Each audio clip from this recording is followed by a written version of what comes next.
कराडच्या आत्मसमर्पणानंतर आता विरोधकांनी टीकेची झोड उठवली आहे। आडवे आले आणि त्यातनं त्यांची ती घाणेरडी हत्या आली। जे अतिरेकन करत नाहीत, आपण बघतो की इतके प्रकारचे खून मारामार असतात। आमची मागणी एवढी की ह्याच्यात जे जे दोषी असतील त्यांना कुणीही पाठीशी घालू नये। आज पोलिसांच्या हातात आले, पोलिसांनी त्यांची भूमिका योग्य निभावली तर आम्हाला आमच्या आत्म्याला शांती लाभलच, पण संतोष देशमुखांच्या आत्म्याला शांती लाभल की ज्यांनी त्यांचा क्रूरपणे छळ केलाय त्यांना मी तर म्हणतो फास्ट ट्रॅकवर घेऊन फाशीच्या शिक्षेबन द्यावं।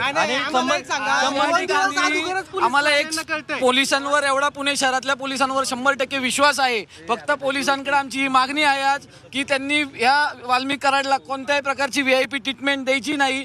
जे सामान्य गुन्हेगाराला जी ट्रीटमेंट भेटती तीच ट्रीटमेंट त्यांनी द्यायला पाहिजे। मग त्याला कुठली खुर्ची नाही द्यायला पाहिजे। त्याला जर खाली सामान्य गुन्हेगाराला जर खाली बसवलं जातं तर त्यांनाही खालीच बसवलं पाहिजे। आणि याच्या पुढची चौकशी जी आहे आता आम्हाला विश्वास आहे, कारण ते पुण्यात हजर झालेत।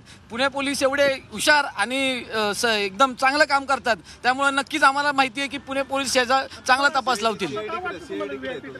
पुण्यातले CID आज आम्हाला CIDचं काम माहिती आहे पुण्यातलं, त्यामुळे तेवढा विश्वास आम्ही सांगतोय।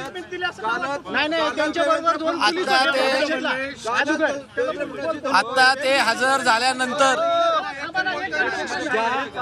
VIP ट्रीटमेंट सांगायचा उद्देश हाच असा की जे त्यांचे कार्यकर्ते मगाशी बोलत होते, कोणी सांगते 2 दिवसापासून आम्ही पुण्यात त्यांच्या सोबत आहे, फिरतोय, काही वेगवेगळ्या कमेंट येत आहेत, त्यानुसार आम्हाला कळतं की त्यांना कोण आश्रय तर त्यांना 100% दिलेलाच आहे कोणीतरी वाड्या नेत्यांनी। कालही आम्हाला काही गोष्टी कळल्या होत्या, परंतु त्या निष्पन्न झाल्या नाही, त्यामुळे आम्ही आपल्या समोर मांडल्या नाही। पण आता ज्या काही गोष्टी आहेत ते हजर होत आहेत 21 दिवसानंतर, म्हणजे ही खूप लाजिरवाणी गोष्ट आहे।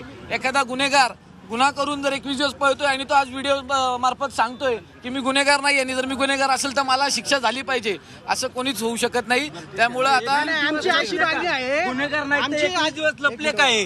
जर यांनी गुन्हा नाही ना केला तर यांनी लपायचं कारण नव्हतं ना काय?